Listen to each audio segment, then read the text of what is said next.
인사합시다. 아십니까? 예, 반갑습니다. 자, 오늘은 3회 모의고사 해설 강의 보도록 하겠습니다. 부동산 학개론 해설 강의입니다. 일단 뭐 총평해보면요. 3회 모의고사는 1, 2회 모의고사보다는 약간 난이도가 높게 출제가 되었고, 난이도를 높이는 부분이 이제 문제를 어렵게 출제한 건 아니고요. 그 틀린 지문을 고르라, 보다도 옳은 지문을 고르라는 것을 좀 많이 출제를 했습니다. 그래서 체감 난이도가 조금 높지 않았겠느냐 하는 생각을 해보게 됩니다. 예. 1번부터 문제 해설 해보도록 합니다. 1번. 다음 용어 설명 중 가장 옳은 것만 묶은 것을 찾아라 하는 문제입니다. 먼저 기역. 빈지는 법적 소유권이 인정되지 않지만 활용 실익이 있는 토지로서까지는 맞는 지문이에요. 법적 소유권 없고 실익이 있다. 근데 만조와 간조 사이의 토지를 말하지는 않습니다. 만조와 간조는 간석지라고 따로 있고요. 빈지는 만조부터 등록지점 사이의 토지라고 해야 되겠죠. 만조부터 등록지점. 만조와 간조는 간석지, 만조부터 등록지점 사이가 빈지, 기역은 땡. 니은, 이행지. 자, 이행지는 그 밑에 있는 디귿에 있는 후보지와 비교를 해야 되겠죠. 니은, 디귿 묶어두시고 상호간에 바뀐다 했을 때 후보지고요. 내에서 바뀐다 해야지 이행지입니다. 후보지는 반드시 지목 변경이 되지만 이행지는 지목 변경이 될 수도 그렇지 않을 수도 있다. 니은의 이행지 내에서 디귿의 후보지, 상호간, 니은, 디귿 다 맞는 표현이고요. 리을을 좀 조심하셔야 되겠네요. 필지가 획지보다 크다. 자, 크다라는 표현에다가는 꼭 한 개를 붙여주는 겁니다. 이거는 뭐 공식처럼 기억을 하세요. 예, 크다. 큰 게 한 개예요. 예. 필지가 크다. 그러면 필지가 한 개. 획지가 여러 개가 되고요. 평가할 때는 획지를 보고 평가합니다. 그래서 요거는 일괄평가가 아니라 획지가 여러 개니까 구분평가를 한다라고 해야 되겠지. 틀렸고. 자, 도시 토지로서 지가 상승 기대하고 방치한다라는 표현은 공지에 대한 설명이 아니라 공한지에 대한 설명이죠. 공지는 건폐율 때문에 필지 공간 중에서 비어져 있는 부분을 공지라고 한다라고 해야 됩니다. 공한지에 대한 설명. 건폐율 용적률이 강화되면 건부 증가 발생할 수 있다. 당연한 얘기입니다. 원래는 건부지는 강가되는데 정부가 개입해서 규제를 강화하면 나지가 싸지고 오히려 건부지가 증가될 수도 있다. 그래서 맞는 건 니은, 디귿, 비읍 해서 정답 2번이고요. 다시 한번 강조합니다. 빈지는 만조와 간조 사이의 땅이 아니라 만조부터 등록지점 사이의 땅이다. 필지 획지에서는 크다라는 표현이 나오면 큰 게 한 개. 여기서 필지가 크다 그러면 필지 한 개, 획지 여러 개 위치시키고 획지 여러 개니까 구분평가. 그다음에 도시 토지로서 지가 상승 기대하고 방치하는 땅은 공한지고요. 공한지고 건폐율 때문에 비어져 있는 부분의 땅을 공지라고 한다. 그렇게 하는 거예요. 1번의 정답 2번. 2번.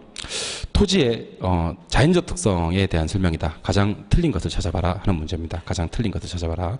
뭐 다른 건 됐고요. 제가 몇 가지 여러분들한테 소개해드리고 싶은 거 이겁니다. 자, 7번 보시죠. 그 개별성이라는 거 있고요. 개별성. 그 다음에 부동성이라는 거 있습니다. 부동성부터 볼게요. 자, 부동성 때문에 벌어지는 현상과 개별성 때문에 벌어지는 현상을 하나 정리를 좀 하셔야 돼요.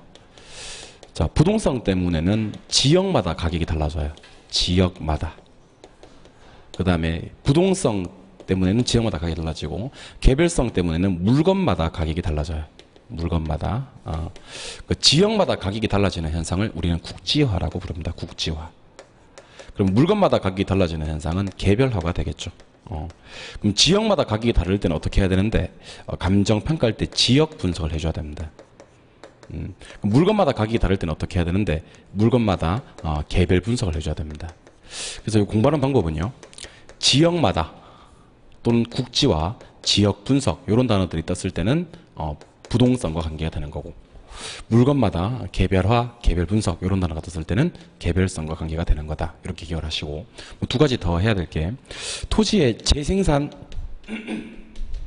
이론 적용되지 않는 거 하고요. 그 생산비 법칙 적용되지 않는 거하고를 좀 비교하셔야 돼요. 자, 재생산 이론이 안 되는 것은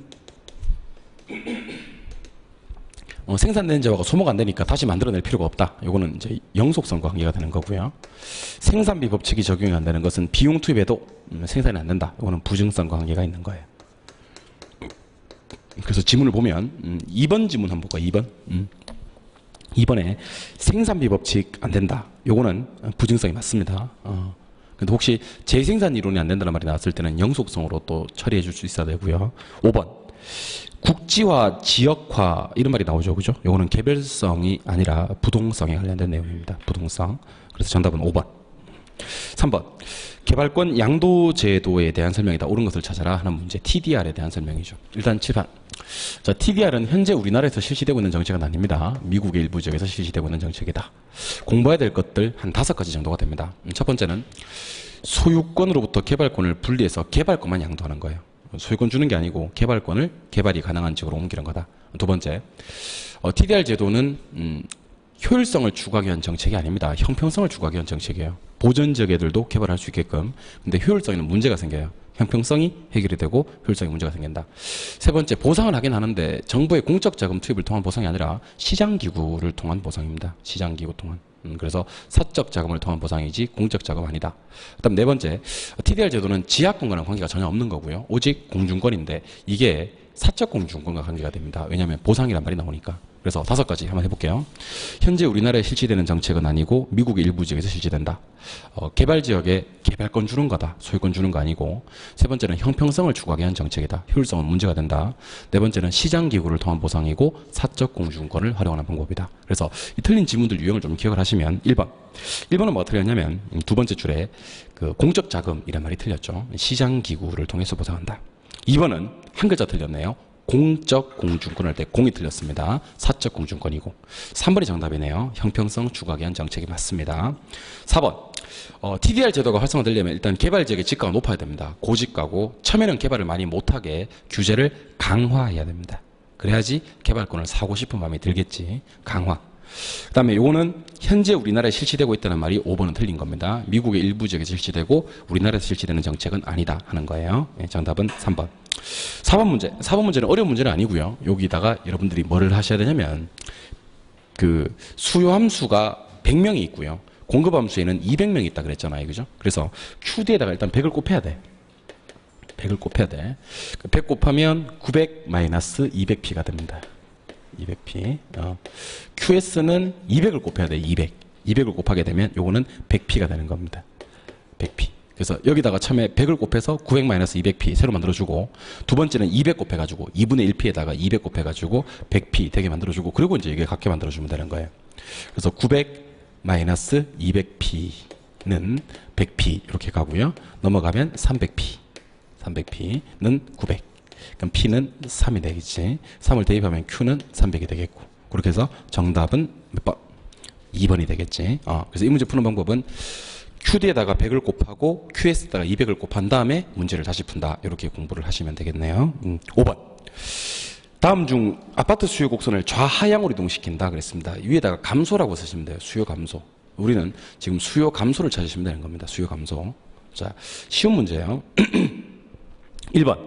소비자의 소득 증가. 이건 수요 증가죠. 2번. 대체 투자 시장이 불황이다. 대체 투자 시장이 불황이면 수요 증가됩니다. 그쪽이 불황이니까 수요 증가. 그다음에 소비자가 가격이 상승할 것이라고 기대한다. 이것도 수요 증가입니다. 수요 증가. 이자율이 하락한다. 그러면 수요가 증가될 겁니다. 보완제 가격이 하락한다. 그럼 반대로 수요가 증가합니다. 그래서 1번부터 5번까지 전부 다 수요 증가예요. 그래서 정답이 없을 뻔했어요. 없을 뻔했는데 가로 안에 보니까 어떤 말이 나오냐면 해당 아파트의 수요의 소득 탄력성이 0보다 작다라고 되어 있습니다. 자, 그러면 0보다 작다를 어떻게 해석할 건데? 마이너스지. 소득 탄력성이 0보다 작으면 마이너스고 그럼 이거는 열등제입니다. 열등제. 그래서 이 문제의 핵심은요. 우리가 정상제와 열등제를 구분할 줄 아느냐는 문제예요. 그래서 사실은 답은 원래는 없는 건데 이 문제는 소득 탄력성이 0보다 작기 때문에 열등제고 열등제라면 소득이 증가하면 오히려 수요가 감소하게 됩니다. 반대로 움직이겠지. 답은 1번입니다. 이런 걸 정말 조심해야 되는 겁니다. 그러니까 문제를 풀다가 답이 없다고 생각되시면 문제를 다시 읽지 말고 단 옆에 있는 해설을 좀 유심히 바라보실 필요가 있습니다. 우리 수험생들이 제가 그런 얘기 많이 들었거든요. 5번 문제 풀다가 시간에 5분 갔다는 사람이 있어요. 5분 문제 풀다가. 왜냐하면 답이 없어가지고. 답이 없어요. 계속 답을 찾는 거예요. 답이 없는데 답을 찾으면 되나? 그러면 그때는 좀 다른 방법으로 한번 생각해 보자는 겁니다. 이런 거는 한번 틀려보는 것도 괜찮아요. 한번 틀려보면 그다음부터는 다시는 안 틀리는 문제입니다. 한번 틀려보면. 혹시 지금 틀린 사람은 잘 틀렸어요. 잘 틀렸고 지금 맞춘 사람은 축하드리고 틀린 사람도 잘 틀렸다. 어쨌든 둘 다 좋은 거네요. 예. 6번. 6번 문제는 그 계산 문제를 가장한 계산 문제 아닌 문제예요. 6번 문제는 계산 문제 아닙니다. 이건 계산 문제라고 생각하시면 안 돼. 자, 공식 한번 써볼게요. 6번 문제. 수요의 가격 탄력성이에요. 자, 수요의 가격 탄력성은 가격의 변화율분의 수요량의 변화율 이렇게 하시면 되죠. 맞아요? 예. 물론 절대값도 쉬웁니다. 자, 근데 지금 보니까 가격 탄력성이 2라고 돼 있어요. 2라고 돼 있고, 요거 한번 해석 한번 해봅시다. 자, 가격, 임대료가 10% 상승했다. 그럼 7번 보시죠. 가격이 상승했죠? 예. 자, 가격이 오르면 수요량은 줄어야 돼요. 감소한다. 이게 수요 법칙이에요. 그래서 일단 여러분들이 체크해야 될 게 1번, 4번은 무조건 날려놔야 됩니다. 1번, 4번. 그래서 제가 이 문제 혹시 2번, 3번, 5번 체크해서 틀린 사람은 그래도 용서를 받을 수는 있어요. 쉬운 문제지만. 그런데 1번, 4번 체크해서 틀린 사람들은 용서받을 수가 없습니다. 왜냐하면 가격을 올려버리면 수요량은 감소해야 되거든요. 그죠? 그러니까 증가를 체크하시면 그런 정신으로 어떻게 공부를 하는 겁니까? 그죠? 가격이 올라가면 수요량이 감소한다. 이게 수요 법칙이고, 우리가 수요 공급 이론할 때 거의 제일 처음에 공부하는 게 법칙 아닙니까? 가격 오르면 수요량이 준다. 그리고 나서 이제 탄력성 보는 거지. 2니까 20% 해야지 2가 나오겠지. 20%는 두 번째로 나와야 되는 거죠. 그러니까 답은 2번이 됩니다. 그래서 6번 문제는 우리가 배우시는 계산 문제 중에서는 가장 쉬운 유형입니다. 가장 쉬운 유형. 이거 틀리시면 안 돼요. 6번 문제 앞에다가 적어 놓으세요. 난이도 최하라고 좀 적어 놓으시죠.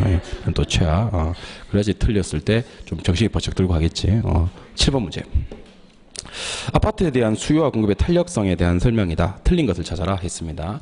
자, 여러분들 요건 말고 계시겠지만 완전 탄력적일 때가 있고요. 수평이죠. 예. 완전 비탄력적일 때가 있죠. 완전 비탄력적일 때.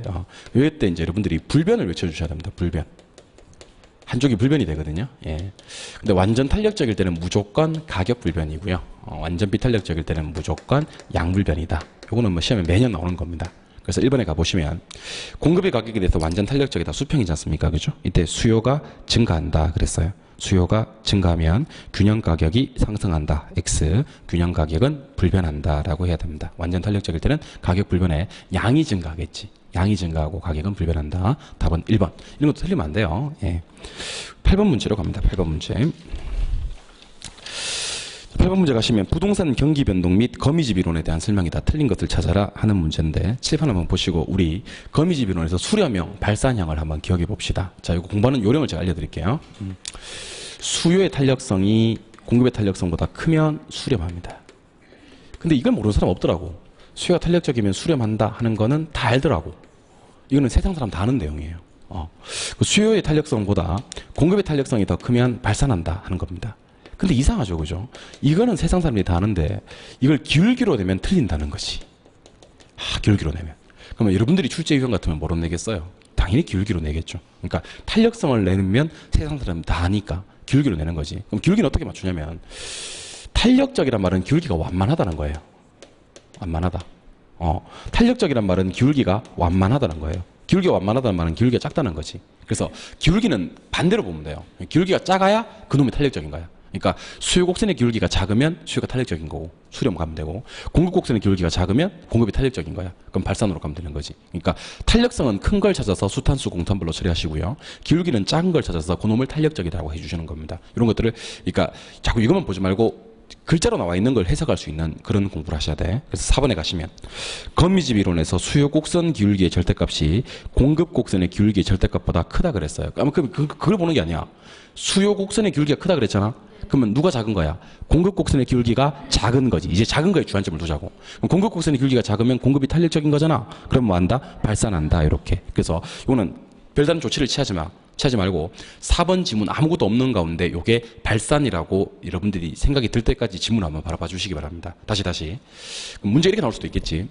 수요 곡선 기울기의 절대값보다 공급 곡선 기울기의 절대값이 더 크다 이렇게 나올 수 있겠지. 그럼 큰 거 보지 말고 기울기는 작은 거. 그럼 누가 작은 거야?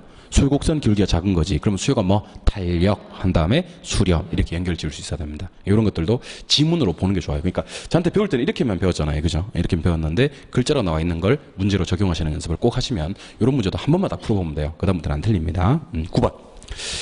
부동산 시장의 효율성에 대한 설명이다. 가장 옳은 것을 찾아라 하는 문제입니다. 먼저 1번. 중강성 효율적 시장에서는 기본적 분석으로 초과인을 얻을 수가 있다 그랬는데 정상인을 얻을 수 있다라고 고쳐야 됩니다. 중강성에서 초과인을 얻을 수 있는 방법은 미래정보 분석밖에 없어요. 정상인으로 바꿔야 됩니다. 2번. 현실의 부동산이나 주식시장은 강성에 가장 가깝다. 그렇지 않습니다.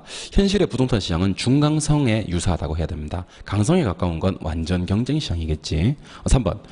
강성 효율적 시장에서는 그랬어요. 다 맞아요. 다 맞는데 끝에 정상인을 얻을 수가 없다가 아니라 초과인을 얻을 수가 없다라고 해야 되지. 강성에서는 초과인을 얻을 수가 없거든요. 4번. 할당률적 시장. 자, 실판요. 우리가 할당률적 시장을 얘기할 때는 항상 이렇게 해결을 해야 됩니다. 자, 보세요. 할당률적 시장은 초관이 없는 시장이다. 초관이 없는 시장으로서 정보 비용은 정보 가치만큼 지불해도 괜찮아요. 그래서 제가 항상 요건 천천 그랬었습니다. 천천. 그러니까 1,000만 원짜리 정보를 얻기 위해서 1,000만 원 쓰면 남는 거 없겠지. 그럼 할당률적 시장이에요. 할당은 초관이 없다 그래야 되지. 정보 비용이 없다 그러면 안 돼요. 그래서 요거는 정보 비용이란 글자를 초관으로 바꿔서 초관이 존재할 수 없다라고 해야 됩니다. 5번. 5번은 이제 때문인데 때문. 자, 부동산 시장에서 정보 비용이 수반되는 거. 정보 비용이 수반되는 거 하고요. 그다음에 초과인이나 투기가 존재하는 거 하고를 비교해 보실 필요가 있겠네요. 그죠? 예. 먼저 정보 비용이 수반되는 건 시장이 불안전하기 때문에. 불안전하기 때문에. 그래서 조금 암기할 때 제가 이렇게 암기하라 그랬어. 비읍 나와 비읍. 정보 비용 이렇게. 그러면 불안전. 초과인이 존재하는 것은 할당 효율적이지 못하기 때문이다. 이렇게 두 개를 딱 구분해 놓으세요. 예. 그러니까 때문이 나오면 의도적으로 이걸 좀 보자는 거지. 그래서 5번에 투기가 성립하는 이유는 할당 효율적이지 못하기 때문이다. 맞는 표현이죠. 정답은 5번. 그래서 맞는 답으로 다시 한번 고쳐볼게요. 1번. 중강성에서 기본적 분석하면 정상이윤 얻을 수 있다 하고요. 현실의 부동산 시장은 중강성에 가장 가깝다 하고요. 강성에서도 정상이윤 얻을 수 있고 초과이윤 얻을 수가 없다 하는 거고요. 4번 할당에서는 초과이윤이 존재할 수 없다라고 하는 겁니다. 답은 5번. 10번. 여과작용에 대한 설명이다. 틀린 것을 찾아라 하는 문제입니다. 이거는 제가 그림을 한번 그려드릴게. 칠판 한번 보세요. 정말 유명한 지문이었죠. 자, 저가주택 20개 있어요. 10개 해서 20개. 역시 고가주택도 20개 있어요. 10개 해서 20개. 근데 여기서 저가주택의 수요가 증가해버리는 겁니다. 중요한 건 저가주택의 수요가 증가하는 거예요. 그럼 저가주택을 이제 사람들이 더 원한다는 거지. 근데 신축을 못하니까 고가주택을 뺏어서 사용하는 거지. 그러면 이제 여러분들이 요주택에 착안을 하시게 되면 요주택은 원래 고가 살았는데 이제 저사용으로 전환되어서 하향여가가 발생한다는 거지. 수업 시간에 정말 강조했던 내용입니다. 그래서 이게 한 개도 빠지면 안 돼. 저가 주택의 수요가 증가하면 하향여가 됩니다. 그러니까 하향여가라는 말이 시험에 나오려면 저가 주택의 수요가 증가해야 됩니다. 그래서 3번에 가시면 저가주택의 신축을 금지하는 경우 저가주택의 수요가 감소하면 하향여가 발생하는 거 아니고 저가주택의 수요가 증가할 때 하향여가 발생한다라고 했었어야 됩니다. 이 문제 답은 3번이고요. 감소 아니고 증가예요? 예. 11번. 지가 및 지대이론에 대한 설명이다. 적절치 아니한 것을 찾아라 그랬습니다. 칠판이요. 자, 리카도의 차액지대설 하고요. 마르크스의 절대지대설. 이거는 이제 어떻게 공부를 하셔야 되냐면 자꾸 단어들을 익숙하게 만들어야 됩니다. 여기 비옥도 나와요. 비옥도나 수학 체감의 법칙. 여기는 뭐가 나오냐면 소유권 요구 이런 말이 나와요. 여기는 한기지 지대 없다 이렇게 나와야 되고요. 여기는 한기지 지대 있다 요구하면 여기서는 그 지대를 잉여 불로소득 이렇게 봐요. 여기서는 지대를 비용 생산비로 보는 거지. 그래서 막 섞어놔도 이제 이쪽에 나와야 될 말들을 쭉 한번 나열해 보면 뭐 비옥도 수학 체감의 법칙 잉여 불로소득 한기지 지대 없어 이런 말이 나와주면 되고 마르크스 절대지대설에는 어떤 말이 나와야 되냐면 소유권 요구 그다음에 한기지 지대 있다 그다음에 비용 생산비 이런 말이 나와주면 되는 거예요. 그래서 5번에 가시면 리카도의 차액지대설에 따르면 그랬고요. 그 옆에 읽어보니까 이런 말이 나오네. 지대는 토지 소유자가 토지를 소유하는 그 자체로 발생한다. 소유, 요구 이런 거는 무슨 지대설? 마르크스의 절대지대설에 대한 설명이죠. 차액지대설에는 이런 게 나오는 게 아니고 비옥도, 수학 체감의 법칙 이런 게 나온다 그랬죠. 그러니까 문제를 푸실 때 물론 정확히 알아야 되겠지만 여기서만 나올 수 있는 말들과 여기서만 나올 수 있는 말들을 좀 구분하시면 좋을 것 같아요. 답은 5번이요. 12번. 상업지의 입지에 대한 설명이다. 옳은 것을 찾아라 그랬습니다. 근데 이 문제는요. 옳은 게 제일 안 중요합니다. 옳은 게 제일 안 중요하고 나머지 틀린 지문들이 왜 틀렸는지가 중요합니다. 답은 1번이에요. 편의품, 일상 생필품이고 그 다음에 고객이 늘 통행하는 길목에 상점이 위치하는 경우가 대부분이다. 됐습니다. 이거는. 됐고 2번부터 이제 5번까지가 왜 틀렸는지가 중요하다는 거예요. 2번. 배우지의 중심부에 위치하는 점포는 집심. 구분하자 그랬죠, 이거. 집지 아니고 집심. 3번. 목욕탕, 세탁소, 제과점, 이발소, 잡화점은 산재. 국보적 집중성 점포는 이런 게 아니고 농기구, 비료, 씨앗, 종묘, 어구점, 석재점, 철궁소 그런 게 나와야 돼요. 3번. 이 단어를 알아야 됩니다. 구매의 노력과 비용에 크게 구애받지 않는 거. 이 말은 전문품에 대한 설명입니다. 이 말 자체만. 딕은 또 선매품이 맞아. 요 말이 전문품에 나와야 됩니다. 구매의 노력과 비용에 크게 구애받지 않고. 5번 자체가 선매품에 대한 설명이에요. 비교한 후에 구매한다. 비교한 후에 구매한다. 그래서 공부하시는 요령 말씀드리면 일단 집심하고 집재하고 좀 구분하셔야 돼요. 중심지로 가는 점포와 같은 업종이 모이는 점포, 그다음에 산재, 국부적 집중성 점포까지 해서 점포 종류도 좀 기억하셔야 될 것 같아요. 그다음에 편의품하고 선매품하고 전문품 중에서는 뭐를 구분하시냐면 요 선매품하고 전문품 있죠. 요 두 개를 구분하시는 게 가장 급합니다. 그죠? 요 두 개를 구분하셔야 됩니다. 답은 1번이고요. 13번 외부 효과예요. 자, 칠판요. 외부 효과는 정의 외부 효과 있고 부의 외부 효과 있습니다. 그러니까 사실은 뭐 우리 개론에서 시험에 나오는 게 다 비교예요, 다 비교. 우리 아까도 이제 선매품하고 전문품하고 비교하는 거고, 그죠? 그 다음에 집심하고 집재하고 비교하는 거고, 아까도 차액지들, 절대지들 비교하는 거고, 비교하는 걸로 문제를 거의 만들어 많이 냅니다. 예. 정의 외부 효과는 사적 비용이 크고요. 사회적 편익이 커요. 시장에서 과소 생산되고요. 부의 외부 효과는 사회적 비용이 크고요. 사적 편익이 커요. 이거는 과대 생산됩니다. 정의 외부 효과가 시장에 존재하면 수요가 증가해서 가격 상승의 양 증가를 가져오고요. 얘는 PMP와 관련이 있습니다. 부의 외부 효과를 정부가 규제하면 공급이 감소해서 가격 상승의 양 감소를 가져온다. 이렇게 기억을 하시는 거예요. 그래서 한번 가볼까요? 비교 옳은 거. 1번, 2번은 바뀌어 있어요. 비용과 편익의 비교가 바뀌어 있고 3번도 바뀌어 있죠. 과소 생산, 과대 생산. 4번은 어떻게 해야 되냐면 그 정의 외부 효과에 있는 내용은 맞습니다. 수요가 증가해서 가격 상승 양 증가가 맞거든. 근데 부의 외부 효과에 있는 내용이 틀린 거예요. 규제하게 되면 공급이 감소한다고 해야 돼. 감소. 그래서 가격 상승 양 감소 해야 돼요. 가격 상승 양 감소. 그러니까 1, 2, 3은 왼쪽 오른쪽을 바꾸면 되고 4번은 왼쪽은 맞게 오른쪽 부분을 틀리게. 5번은 정답이네. 그죠? 정답 5번. 14번. 이제 우리 저기 14번 같은 문제는 틀리면 안 되는데 이제 진짜 14번 같은 문제를 틀리시면 좀 곤란해요. 왜냐면 지역지구제 효과에서 단기적 효과와 장기적 효과를 구분하는 거잖아요. 자, 보세요. 단기에는 수요가 증가한단 말이야. 근데 공급이 안 되지. 공급이 안 되면 가격이 오르겠지. 그러면 기존 공급자들은 이제 초과이윤을 얻겠지. 이거 사전적 독점이라고 합니다. 그죠? 예. 그럼 장기와 비교를 하면서 우리가 공부를 했었잖아. 왜? 장기는 공급이 증가되고, 공급이 증가되면 올랐던 가격은 하락하고, 정상이윤을 얻게 되겠지. 그래서 단기와 장기를 구분해 보면, 단기는 공급 불변, 장기는 공급 증가. 단기는 가격 상승, 장기는 가격 하락. 단기의 초과이윤, 장기의 정상이윤 이렇게 하고 장기의 비용 불변 증가 감소 나눈 다음에 공급은 다 증가하고 가격은 종전 수준, 종전보다 높은 수준, 종전보다 낮은 수준. 그래서 뭐 수평선, 우상향, 우하향 이런 거 했었죠. 그래서 틀린 걸 찾으라고 했는데 이번에 가시니까 단기적으로 주택 가치는 고정되고 기존 공급자들은 단기적으로 초과를 얻는다. 자, 주택 가치가 고정되어 가지고 초과는 얻을 수가 없거든요. 그러니까 이번은 그 단기고 장기고 나발이고 말이 안 되는 질문이에요. 가격이 상승해야 초과는 얻을 수가 있지.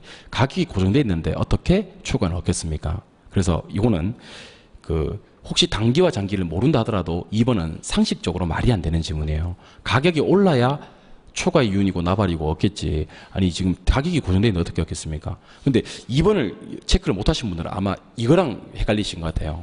단기에는 공급이 고정되어 있어요. 공급이 고정되어 있고 가치는 상승합니다.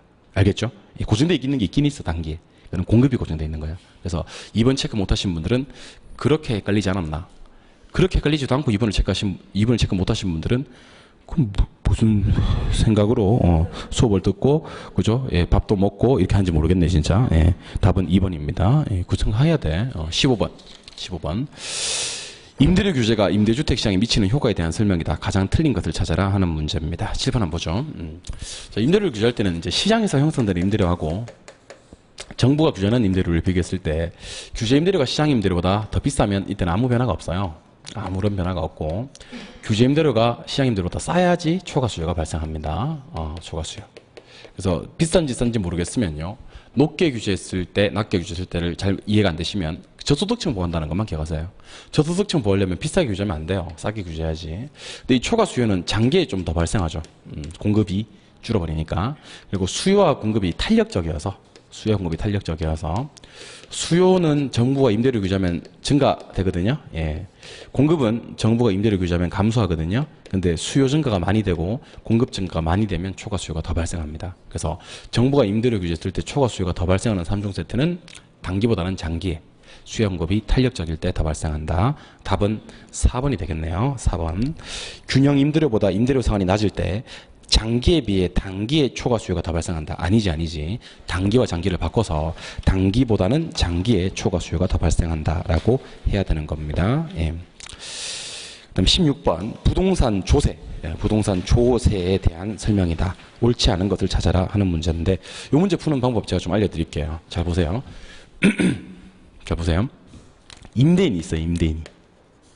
얘가 세금의 일부를 임차인에게 전가시킨다고. 임차인에게. 그러면 전가되는 것만큼은 임대료가 상승한다고. 임대료가 상승한다고. 근데 제가 역으로 이런 얘기를 한번 해볼게요. 임대료가 상승하지 않는 경우도 있어요. 임대료가 상승하지 않는 경우. 그 어떤 경우냐면 공급이 완전 비탄력적입니다. 자, 공급이 완전 비탄력적이면 누가 세금을 다 내냐면요. 임대인이 세금을, 공급자가 세금을 전했다는 거예요. 그럼 전가를 못 시켜. 그러면 임대료가 상승하지 않는다고. 그러니까 원래는 임대인이 임차인한테 조세를 전가시키는 순간 전가되는 만큼 임대료가 올라야 돼. 근데 문제에서 임대료가 상승하지 않았다. 이름만 나왔을 때는요. 역으로 푸는 거지. 임대료가 상승하지 않았다는 말은 뭐가 없다? 전가 없다. 전가 없다는 얘기는 누가 세금 다 냈다? 임대인이 세금 다 냈다. 임대인 세금 다 내려면 공급이 완전 비탄력적이다. 근데 반대로 수요가 완전 비탄력적이면 얘가 세금을 다 내요. 얘가. 그때는 전부 다 전가시켜요. 그 임대료는 반드시 오르게 된다고. 그래서 이 문제는 몇 번에 보시면 3번에 보시면 수요가 완전 비탄력적일 때 임대주택에 재산세를 부과하면 재산세가 부과된다 하더라도 임대료 변화는 없게 된다. 이걸 갖다 해석을 해야 돼. 그러니까 우리가 3번 지문을 쳐다보고 어떻게 보냐면 뭔 말인지 모르는 거야. 임대료 변화가 없게 된다? 뭔 말이래 이게? 하고 모르는 거지 이게. 그러니까 뒤에를 먼저 읽어도 좋아요. 임대료 변화가 없다는 말은 조세 전가가 있다 없다? 없다. 원래 전가를 하면 임대료가 오르는데 전가가 없으니까 임대료가 안 올랐겠지. 그럼 전가가 없으려면 누가 세금 다 내야 되고? 공급자. 그러면 공급이 완전 비탄력적이다라고 했어야 됐겠지. 알겠습니까? 예. 그러니까 이걸 틀리는 것까지는 좋은데 틀린 문제를 해석할 수가 있어야 된다는 거예요. 예. 그러면 이 문제 정답은 3번. 17번. 부동산 투자에서 재무 레버리지 효과, 지렛대 효과에 대한 설명이다. 가장 틀린 것을 찾아라 하는 문제입니다. 7번은 뭐죠? 이거는 지총저로 처리합니다. 지총저. 자, 먼저 정의 레버리지 있고요. 부의 레버리지 있고, 싹 다 같은 경우죠. 영의 레버리지 있습니다. 정의 레버리지는 지분 수익률이 제일 크고 총자본 수익률, 저당 수익률 요 순서고요. 부의 지렛대 반대, 영의 지렛대 같은 거예요. 그래서 정의 지렛대에서는 지분 수익률이 가장 상승하는 거고요. 부의 지렛대에서는 지분 수익률이 가장 하락하는 거다. 요거는 비교하셔야 되고. 정의 레버리지를 예상했다 하더라도 부채를 끌어다 쓰는 순간 위험은 같이 커지는 거다. 이것도 기억하셔야 되겠죠. 그래서 1번. 전액 자기 자본으로 투자를 했다. 그러면 이거는 지렛대가 없어요. 위험도 없고, 금융적 위험도. 부채가 안 써졌잖아요. 그죠? 예. 2번. 정의 레버리지는 총자본이 저당보다 크다. 보면서 하면 돼요. 정의 레버리지는 총자본이 뭐보다? 저당보다 크다. 오케이. 3번. 부의 레버리지는 저당 수익률이 자기 자본 수익률보다 높다. 당연하지. 저당이 자기 자본, 지분 수익률보다 높지. 4번. 부의 레버리지는 부채 비율이 클수록 자기 자본 수익률이 상승한다. 그렇지 않지. 부의 레버리지는 자기 자본 수익률이 클수록 자기 자본 수익률이 많다. 하락한다라고 해야 되지. 답은 4번. 5번. 정의 레버리지를 예상하고 투자를 해도 부채를 쓰는 순간 위험은 증가하게 됩니다. 그렇죠? 예. 그래서 답은 4번이 틀린 거네요. 4번. 18번. 부동산 투자의 위험과 수익에 대한 설명이다. 옳은 것을 찾아라 하는 문제. 자, 문제 푸는 방법 알려드리도록 하겠습니다. 칠판은 보죠. 자, 위험을 처리하고 관리하는 방법들이 여러 가지가 있죠. 첫 번째, 제외하는 전략이 있고, 보수적으로 예측하는 전략이 있고, 위험 조정 할인율을 활용하는 전략이 있습니다. 자, 들어보세요. 안전한 데만 투자할래? 제외. 수익을 낮게 예측할래? 보수. 위험할수록 높은 할인율을 적용할래? 요구 수익률을 상향 조정할래? 할인율. 그 다음에 회피, 보유, 전가, 통제 이런 거 있죠. 한번 해볼게요. 회피는 제외와 똑같은 거. 보유는 준비금, 충당금. 전가는 제3자에게 떠넘기는 거. 이게 제일 중요하다 그랬죠. 민감도 분석은 통제. 이렇게. 또, 자, 기대가 요구보다 클 때와 기대와 요구보다 작을 때 처리하는 방법. 기대가 크면 수요 증가하고 가격 상승해서 기대가 하락해요. 요구까지. 기대가 작을 땐 수요 감소하고 가격에서 하락해서 기대가 상승해. 요구까지. 그래서 기대가 컸을 땐 기대가 점차 하락, 기대가 작았을 땐 기대가 점차 상승. 요구하는 수익은 투자마다 다르거든요. 동일한 위험을 딱 던져놓으면, 위험 회피형은 엄청 위험하게 생각해요. 따라서 높은 수익을 요구하고요. 위험 추구형은 별로 안 위험하다고 판단해요. 따라서 낮은 수익을 요구해요. 그래서 번지 점프대 올려놓고 뛰어내리라 그러면 회피형은 1억 달러예요. 높은 수익을 요구하고요. 추구형은 10만 원만 줘도 뛰어내려요. 낮은 수익을 요구한다. 그래서 18번 조금 어려운 문제입니다. 18번 같은 문제 정도는 우리가 틀려도 괜찮아요. 조금 난이도가 높은 문제예요. 1번. 국채나 정기금 같은 무위험 자산에만 투자하는 것을 위험의 전가라고 한다. 이거는 위험의 회피예요. 회피. 2번. 어떤 부동산에 대한 투자자의 요구 수익률이 기대 수익률보다 크다. 그럼 기대가 큰 거야, 작은 거야? 작은 거지. 요구가 크다면 기대가 작지. 한 줄 내려서 기대는 점차 상승하고, 위험을 관리할 때 요구 수익률은 무슨 조정하시오? 상향 조정하셔요. 하향 조정하면 안 돼요. 상향 조정하고. 동일한 위험에 대해서 위험 회피형 투자자가 추구형 투자자보다 더 높은 수익을 요구하게 된다. 예, 그렇습니다. 회피형이 더 달라 그래요. 1억 달라 그래요. 답은 4번. 5번. 보수적 예측 방법은 수익을 가능한 한 낮게, 비용을 가능한 한 높게, 높게 바뀌었습니다. 예, 답은 4번. 19번. 1년간 비용 명세서를 이용하여 유효조소득을 산정하시오. 자, 7번. 제가 수업 시간에 이런 얘기 했던 거 기억날지 모르겠네요. 자, 유효조소득에서 영업경비를 빼면 순영업소득이 나옵니다. 맞나요? 아니, 그럼 만약에 600에서 200을 빼면 얼마가 나온다? 400이 나온다. 맞아요? 그럼 거꾸로 물어볼게요. 400에서 200을 더하면 뭐가 나오는데? 600이 나오지. 그럼 무엇에서? 순영업소득에서 뭘 더하면? 경비 더하면 유효조소득이 나오는 거야. 이 문제는 그거 문제예요. 그거 문제인지도 모르는 사람이 많아요. 이거에서 이걸 빼면 이게 나오고, 이거에서 이걸 빼면 이게 나오고, 이거 더하면 이거 나온다. 그 문제라고. 그러면 지금 보니까 순영업소득이 얼마라고 되어 있냐면 5천만 원이라고 되어 있어요. 맞아요? 그럼 뭐만 구하면? 경비만 구하면 이거 더해버리면 유효가 나오는 거지. 근데 거기 있는 게 다 경비가 아니라고. 경비 아닌 거 날릴게요. 부채 서비스세 경비 아니야. 소득세도 경비 아니고, 나머지는 다 경비가 맞아요. 그럼 나머지만 다 더해볼게요. 유지관리비 3,000에 화재보험료까지 3,500, 그 다음에 수수료 700이니까 얼마? 4,200, 광고비 800이니까 5,000, 재산세 얼마? 500. 그러면 이 경비가 5,500이 나온다는 거예요. 5,500이. 맞아요? 예. 그럼 경비 5,500만 계산하면 유효조소득은 얼마냐면 1억 500이 되는 거지. 1억 500. 그러면 이제 1억 500에서 뭐 빼면, 경비 5,500 빼면 순영업소득 5,000이다. 그러니까 답은 3번입니다. 이 문제 혹시 맞추신 분들은 축하드려요. 맞추십니다. 감축드립니다. 감축. 답은 3번. 20번. 다음 자료를 활용해서 영업소득세를 산정하시오. 그랬습니다. 이 문제는 못 맞추면 안 되는 문제예요. 그러니까 순대이감만 알면 맞출 수 있는 문제거든요. 순대이감. 자, 순대이감에서 가미는 빼요. 빼고 대는 더하고. 그럼 과세대상 소득이 나와. 이 소득에서 세율을 때리는 거지. 그러면 영업소득세가 딱 튀어나와 버립니다. 영업소득세가. 자, 갑니다. 순영업소득이 지금 얼마냐면 3천만 원이에요. 3천. 맞죠? 예. 제가 질문 받은 적이 있어요. 어떤 질문 받았냐면, 쌤, 저기 순대이감에서 대체충당금을 더 하려고 했는데 그게 없어서 내가 문제 잘못된 게 아닌가 가져왔다는 그런 이상한 소리를 하는 분이 계신데, 없으면 안 담으면 됩니다. 없으면 안 담으면 돼. 뺄 것도 만약에 이자가 없는 경우가 있나요? 있지. 그럼 안 빼면 되고. 그러니까 이걸 갖다가 문제 잘못해도 저한테 가져올 필요가 없고, 없으면 저한테 오히려 고마워야지. 땡큐 해야지. 더 하나 계산을 계속 줄였는데 안 담으면 되고.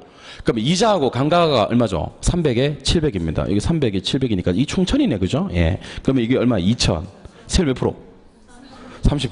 그럼 2, 3은 600이 되는 거죠. 예. 그래서 이 문제 정답은 1번이 됩니다. 1번. 순대이감만 알면 풀 수 있는 문제. 그래서 3,000에서 1,000 빼서 2,000 만들고 600 구하는 문제입니다. 답 1번. 21번. 투자의 타당성 판단 지표에 대한 설명이다. 가장 옳은 것을 찾아라 하는 문제입니다. 먼저 1번. 순소득 승수를 자본회수 기간이라고 한다. 순자. 여기까지 맞아요. 근데 이 순소득 승수는 기업의 목표 회수 기간보다 커야 투자를 채택한다. 목표보다 작아야 됩니다. 회수 기간은 작을수록 좋아요. 크면 안 돼요. 목표가 더 커야 돼요. 목표보다는 작아야 돼요. 2번. 어림세법은 화폐의 시간가치가 고려되는 장점이 있다. 시간가치 고려하는 거는요, 수년가법, 내부수익률법, 수익성지수법, 현가회수기간법 외에는 시간가치 고려하는 게 없어요. 그래서 어림세법은 시간가치 고려 못한다라고 해야 됩니다. 3번. 수년가법을 이용한 타당성 분석에서 선택되는 할인율, 이 할인율이 요구수익률이에요. 수년가법에서 할인율이 뭐라고요? 요구. 요구는 객관적, 주관적, 주관적, 투자 수치에 따라 달라진다. 오케이. 답은 3번입니다.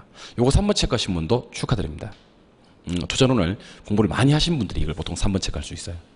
이거 공부 별로 안 하신 분들은 3번 체크 못해요. 이게 보통 문제 아니에요. 이 문제가. 회수기간법은 시간 가치를 고려한다. 고려 못합니다. 현가회수기간법이라고 했었어야 됩니다. 5번 내부 수익률은 수익성 지수를 0이 대련할인입니다. 지수가 1입니다. 지수를 0과 비교하는 경우는 절대 없어요. 수년가가 0이 되고요. 수익성 지수는 1이 된다라고 했어야 되겠지. 그 답은 3번이요. 22번. 22번은 문제 풀기 전에 이거 한번 해볼게요. 실판이요. 22번은 문제 풀기 전에. 자, 내 돈을 지분이라고 해요. 지분. 지분이라고 해도 되고 자본이라고 해도 돼요. 남의 돈을 부채라고 하고요. 근데 내 돈하고 남의 돈 가지고 할 수 있는 행동이 두 가지 행동을 할 수 있어요. 요거 두 개를 더하잖아요? 그러면 요거는 자산이 돼요. 자산. 요거 두 개를 나누잖아요? 그럼 이거는 부채 비율이 돼요. 부채 비율. 그 부채 비율은 공식이 어떻게 되냐면 내 돈분의 남의 돈이 됩니다. 내 돈분의 남의 돈. 지분분의 부채가 되겠지. 그래서 두 개를 더하면 뭐가 되고 자산. 두 개를 나누면 뭐가 된다? 부채 비율. 그래서 자본이 16만 원이고 부채가 4만 원이잖아. 맞잖아요. 그죠? 예. 그 대부비율이 나왔네. 죄송합니다. 예, 이 문제는 그 문제가 아니네. 잠깐 미쳤나봐요, 내가. 부동산의 가치분의 부채. 부동산의 가치분의 부채가 무슨 비율이고? 대부비율이고. 지분분의 부채 있죠? 예, 지분분의 부채가 부채 비율입니다. 이 문제네. 여러분들 제가 이 문제 제가 낸 문제 맞습니다. 맞는데 제가 잠깐 미쳤었나봐요. 예, 기출 문제랑 헷갈린 것 같아요. 예. 요건 대부 비율이고 요거는 부채 비율입니다. 대부 비율은 내 돈 남의 돈 다 합쳐봐요. 그럼 얼마예요? 예? 16만 원하고 4만 원인데 2억이에요? 너무 큰 숫자에 익숙해져 있나 우리가 지금? 예. 내 거 16만 원이고 남의 돈 4만 원이라고? 20만 원, 20만 원. 1억이라니 참. 그리고 남의 돈이 4만 원입니다. 맞죠? 예. 그리고 부채 비율은요. A 회사입니다. 부채 비율은 내 돈분의 남의 돈입니다. 내 돈 얼마? 16만 원. 남의 돈 얼마? 4만 원. 이렇게 되는 겁니다. 맞나요? 예. B 회사 한번 해볼게요. B 회사.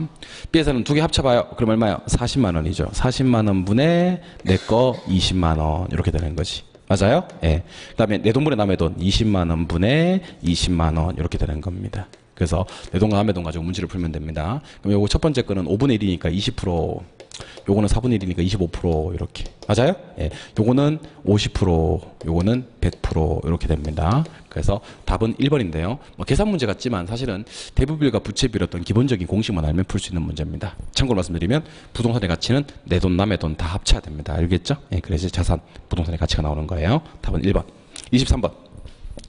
부동산 금융의 자금 조달 방법 중에 하나인 지분 금융과 관련이 깊은 것을 찾아라 그랬습니다. 자, 부동산 금융에 지분 금융이 있고 부채 금융이 있어요. 지분 금융이 어떤 것이 있는지 아세요? 리츠, 신디케이트, 조인트 벤처, 펀드, 증자 이런 거 있어요. 이거 다 암기하자 그랬어요. 제가 수업 시간에. 부채 금융은 저당 금융과 신탁 금융을 필두로 해서 회사채 발행, MBS, ABS가 있어요. MBS는 MPTS, MBB, MPTB, CMO가 있고 그 다음에 ABS도 다 부채 금융인데 좀 조심하셔야 될 게 MBS의 종류 중에 MPTS 있습니까? 예, MPTS가 지분형 MBS예요.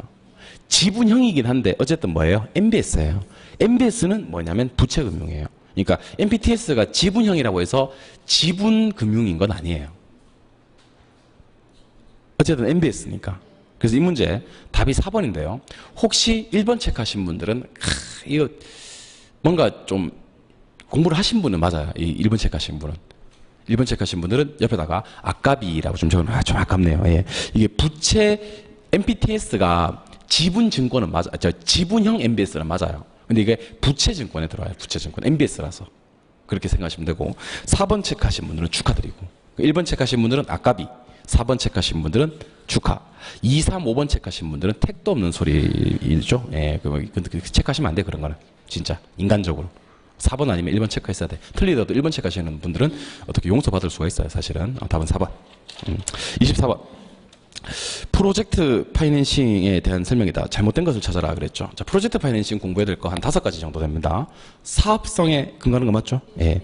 그 다음에 비소구 금융이잖아요. 그죠? 예. 그 다음에 부의 금융이었고, 맞죠? 예. 그 다음에 위험 높고 금리 높잖아요. 그래서 줄이기 위해서 뭐 다양한 사업 주체를 참여시킨다든지 보험 같은 거를 제공받기도 한다.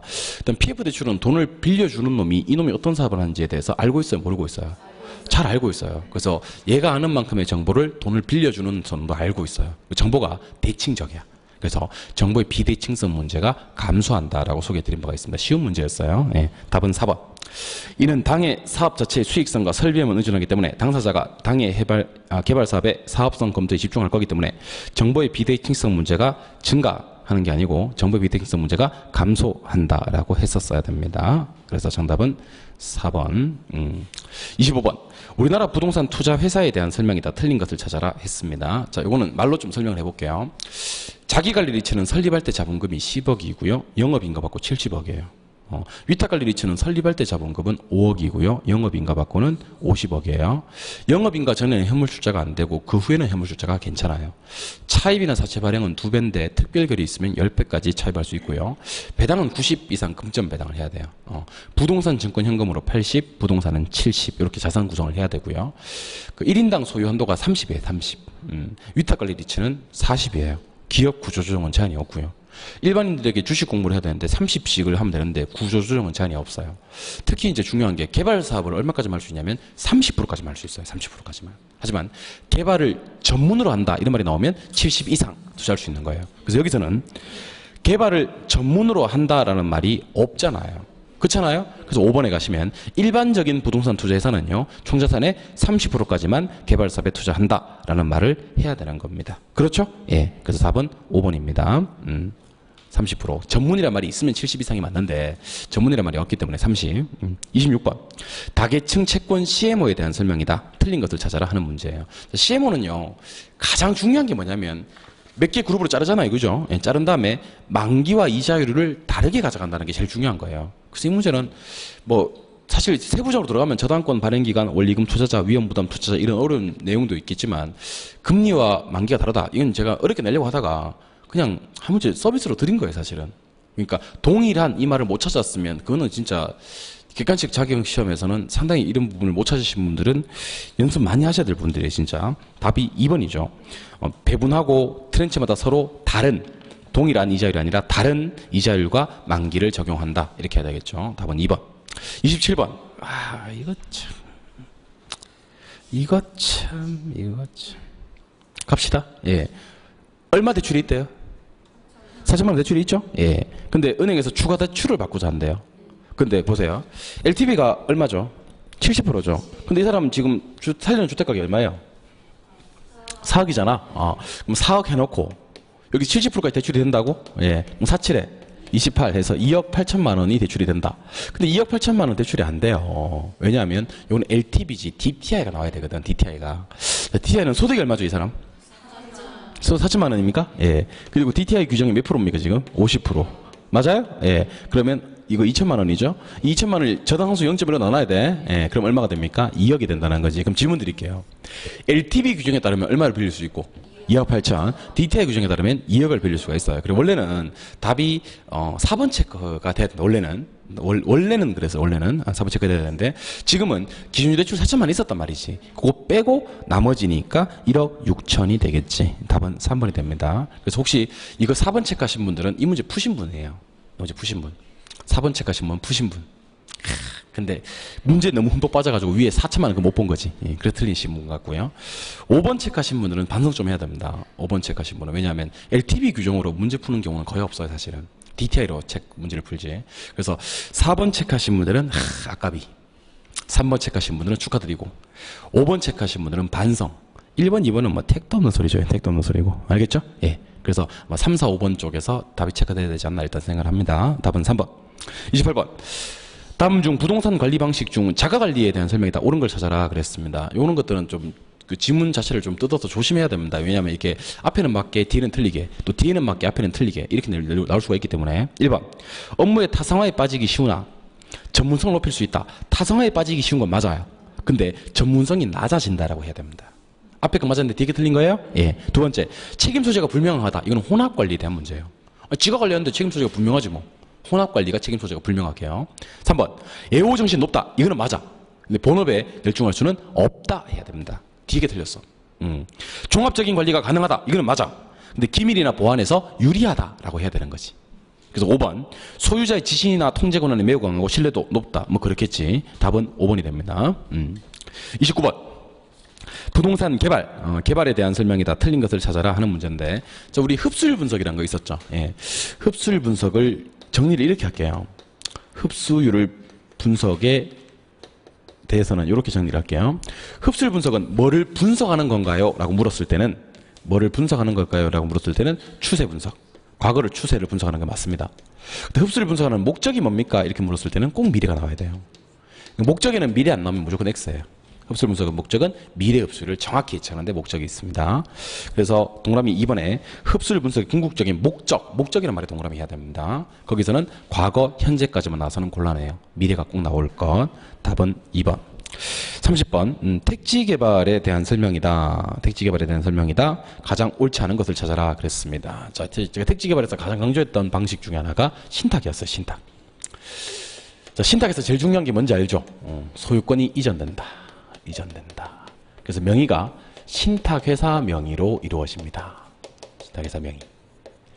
자금 조달, 그 다음에 사업 진행 전부 다 신탁회사 명의예요.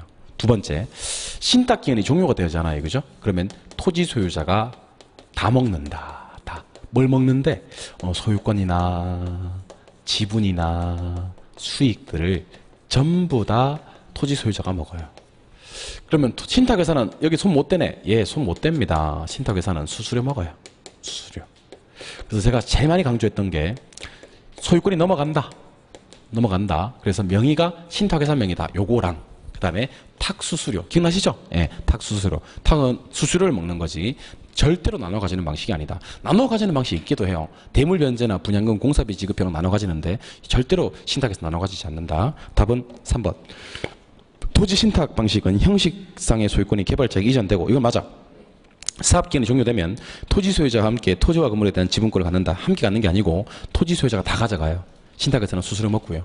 아직도 이런 문제 틀리시는 분들은 신탁을 정확히 이해를 못하신 것 같으니까 신탁 부분 기본도 찾아서 다시 한번 보시면 좋겠네요. 예. 한 장 넘기시면 31번. 다음. 부동산 마케팅의 내용 연결 중 그 연결이 가장 바르지 못한 것을 찾아라 하는 문제입니다. 이제 이게 그 유명한 그 포피믹스, STP, 그 다음에 아이다 이런 거 얘기 한번 해보자는 겁니다. 5번부터 거꾸로 올라갈게요. 5번 아이다. 틀리기도 어렵네. 아이다. 아이다는 attention, interest, desire, action. 오케이. 관계 마케팅, 브랜드. 오케이. 고객, 아이다. 오케이. 시장 점유, STP, 포피믹스. 오케이. 그런데 아직 1번 올라가지 마시고요. STP의 약자를 알아야 돼요. S, segmentation, 세분화. T, 타겟, 목표. P, 포지셔닝, 차별화. 다시 segmentation 뭐라고요? 세분화. 타겟 뭐라고요? 목표. 포지셔닝 뭐라고요? 차별화. 두 번째, 포피믹스의 P. 자, 유통 경로 뭐예요? place. 가격, price. 제품, product. 판촉, 프로모션. 영어 나오니까 고개를 못 드는 사람이 몇 분이 계세요 지금. 예, 고개를 못 들어. 그래서 답이 1번이에요.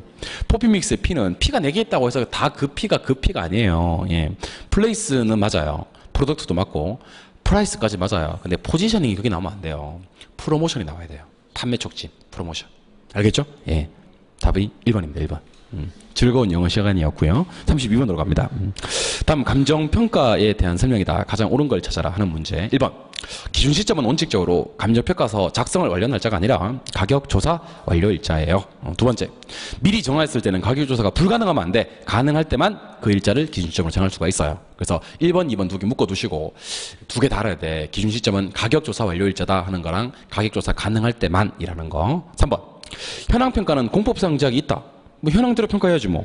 제한 받는 상태대로 평가하는 거다. 오케이. 4번. 한 개의 물건이라도 가치를 달리 하면요. 구분해 줘야 되거든요. 가치 구분. 기억나시죠? 예. 구분평가는 두 개 이상의 물건이 일체로 거래되거나 불가분한 관계 있을 때 일때는 일괄해서 평가해야죠. 두 개를 한 번에 일괄해야지. 예. 그래서 답은 3번. 33번. 부동산 가격 재원칙에 대한 설명이다. 가장 틀린 걸 찾아라 하는 문제인데, 자, 저 보세요. 그 우리 가격 재원칙 중에서 수익으로 출발하는 원칙이 두 개가 있어요. 하나는 수익 배분이고 하나는 수익 체증 체감인데 이걸 구분하지 못하시는 분 종종 계시더라고. 잔여법이 나오면 수익 배분이에요. 건물 고층화나 입체적 이용을 따지면서 추가 투자를 따지는 게 수익 체증 체감이고 달라요. 답이 1번이죠. 예.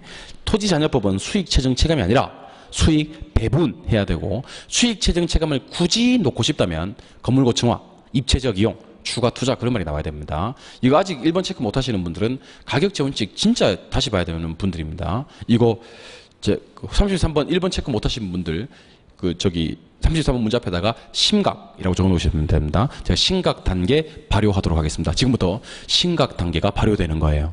33번에 1번 체크 못 하신 분들은 수익 배분하고 수익 체증 체감하고 구분 못 하시는 분들은 그 가격 재원칙을 진짜 제대로 다시 한번 봐야 될 분들이에요. 나머지 내용은 확인하시고 34번 지역 분석과 개별 분석에 대한 설명이다. 옳은 것을 찾아라 했는데 이 문제는 옳은 게 제일 안 중요합니다. 또 뭔지 모르는 것 같은데 옳은 게 제일 안 중요하고 틀린 게 왜 틀렸는지가 중요합니다. 1번 성숙도가 낮은 후보지는요 전으로 가요. 예외예요, 예외. 예. 2번 주거지는 보통 통근 가능한 범위와 일치하고요. 지역 선호도에 따라서 넓어지기도 또는 좁아지기도 해요. 답은 2번인데 2번이 안 중요하다고. 그 답은 뭐라는 얘기? 답은 2번인데 2번이 안 중요하다고. 그러면 계속 3, 4, 5번이 왜 틀렸는지가 중요합니다. 3번 지역 분석은 인근 지역뿐만 아니라 유사 지역까지 분석함으로써 구체적 가격 구한다. 아니에요. 가격 수준만 구하는 거예요. 개별 분석은 표준적 이용을 판단. 아니에요. 최유효 이용이에요. 3번은 둘 다 틀렸어요. 두 번째 줄에 구체적 가격을 가격 수준으로, 세 번째 줄에 표준적 이용을 최유효 이용으로 수정을 해야 됩니다. 4번 동일 수거권 내 유사지역에서 사례를 구했을 때는 지역 요인 비교 과정은 필요하지 않다. 인근 지역에서 구했을 때 지역 요인 비교가 필요하지 않아요. 5번 인근 지역의 생애 주기를 5단계로 구분할 때 가격 수준은 성숙기가 가격 수준이 제일 높아요. 성장기는 가격 상승률이 높은 시기입니다. 답은 2번. 35번 감정평가에 관한 규칙에 대한 용어 정의로 옳은 것을 찾아라 했는데 혹시 35번 문제 맞추신 분들은요 축하드립니다. 왜냐면 35번 문제는 시험에 꼭 나오는 문제예요. 꼭 나오는 문제인데 이거 그대로 나와요. 그대로 조문 그대로. 1번 산림은 산지와 임목으로 구분평가한다. 이때 임목은 수익하는 법이고 소경목림은 거래사례 비교법이고 엉망이네 엉망. 임목은 거래사례 비교법이고 소경목림은 원가법입니다. 엉망입니다 엉망. 이 어디부터 손을 대야 될지 이걸 갖다가 둘 다 틀렸고요. 2번 유사지역은 대상 부동산에 속한 지역이다. 속하지 아니하는 지역입니다. 속한 지역은 인근 지역이에요. 3번 4번을 묶어주시고요. 3번 4번을 묶어주시고 이거는 가격 구하는 거랑 임요 구하는 거랑 지금 바뀌어 있어요. 그러니까 3번 같은 경우는 기초가격에다가 기대율을 곱하고 여기다가 필요한 경비 더하는 건 적산법이에요. 임대료 구하는 거니까. 그쵸? 4번은 거래 사례와 비교해서 저 끝에 보니까 가액을 구한다 그랬잖아요. 그럼 이건 임대 사례 비교법이 아니라 거래 사례 비교법이에요. 그러니까 원가법과 적산법 구분하시고 거래 사례 비교법과 임대 사례 비교법 구분하라는 거예요. 즉 임대료 구하는 거랑 가액 구하는 거랑 구분하라는 겁니다. 5번 토지는 공시지가 기준법 써야 되는 거 맞고요. 표준지 공시가 가져와가지고 사정보정은 빼고요. 시점 수정, 지역 비교, 개별 비교 그 밖에 보정을 하는 거 맞습니다. 토지 공시지가 기준법 쓴다. 반드시 기억하셔야 합니다. 정답 5번입니다. 36번 이런 거 풀어볼까 이거? 예, 쉬운 문제인데. 자 2억의 거래가 되었다 그랬네요. 2억 곱하기 하는 겁니다. 2억 곱하기. 자, 대상 부동산이 저 끝에 가보세요. 15% 열세. 대상이 15% 열세니까 위에 게 85가 됩니다. 맞죠? 예. 면적 비교 한번 해볼까? 사례는 면적이 얼마? 1000. 대상은 면적이 1200. 그럼 1000분의 1200 하면 돼요. 사례 밑으로 내리고 내 거 위로 올리고. 맞죠? 예. 변동률이 몇 프로입니까? 변동률이 9%. 그러면 1.09 하면 돼요. 왜 1.09냐면 1 플러스 R의 N승인데 몇 년 전? 1년 전. 1승이고 9%는 0.09거든. 그래서 요거는 마음의 준비를 해야 돼. 대상이 15% 열세다. 85.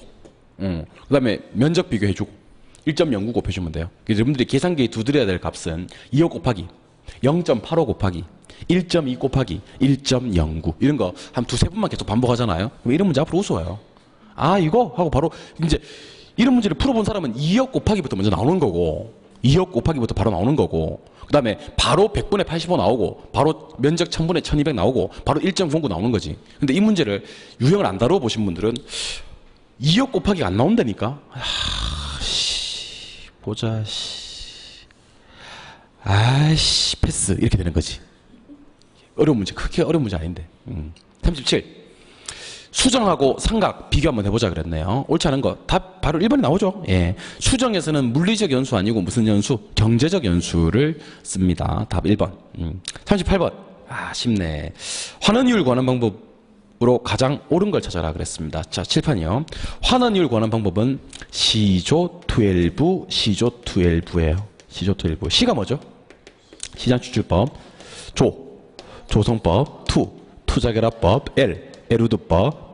부채 감당법. 이게 시조 12죠. 요거랑 비교해야 될 게 감가수정 방법하고 비교 한번 해볼게요. 자, 감가수정 방법이 내관 분심이에요. 내용연수법, 관찰감가법, 분해법, 시장추출법, 임대료 손실하는법. 근데 안타깝게도 시험에 내용연수법은 내용연수법으로 안 나와요. 유래기로 나와요. 정율법, 정액법, 상환기금법. 왜 이걸 함께 보셔야 되냐면 공부를 하다 보면 이렇게 공부가 돼요. 자, 시범 보세요. 처음에는 이렇게 공부를 해요. 환원이율은 시조 12, 감가수정은 내관 분심 하다가 갑자기 친구한테 카톡이 왔어. 카톡 좀 하다가 어떻게 되냐면 시조 분심, 내관 12 이렇게 될 수도 있다는 거지. 그러니까 이게 암기를 할 때 내관 분심, 시조 12, 시관 분심 뭐 이런 짓을 안 하려면 어떻게 해야 되냐면 두 개를 딱 한 번에 놓고 비교를 해야 돼요. 그래서 1번, 2번, 3번, 4번까지 있습니까? 이거 전부 다 감가수정 방법이에요. 전부 다 감가수정 방법이고 5번 조성법, 요소 구성법이 조성법이거든요. 요것만 환원이율을 구하는 방법입니다. 답은 5번이요. 이런 단답형 놓치면 너무 아깝잖아요. 그죠? 예, 한 잔 넘기십니다. 39도 그렇게 어려운 문제는 아닌데 다음과 같은 조건에서 대상부동산의 종합환원이율을 구하시오. 종합환원이율은 개별환원이율을 가중평균치 내서 구하면 되거든요. 예, 토지환원이율 얼마야? 5. 내가 전체 얼마 중에서 10분의 토지가 4를 차지하네요. 예, 플러스 건물 얼마? 10. 전체 얼마 중에서 10분의 건물이 6을 차지하네. 요거 계산하면 돼요. 요거 계산. 죄송합니다. 515, 520. 이거 요 2가 되겠네. 2. 야, 요거는 6이 되겠네. 그럼 요거 더하면 8이 되겠네. 정답은 4번. 가중평균치만 내면 구할 수 있는 문제예요. 40번. 마지막 문제. 부동산 가격 공시제도에 대한 설명이다. 가장 옳은 걸 찾아라. 그랬습니다.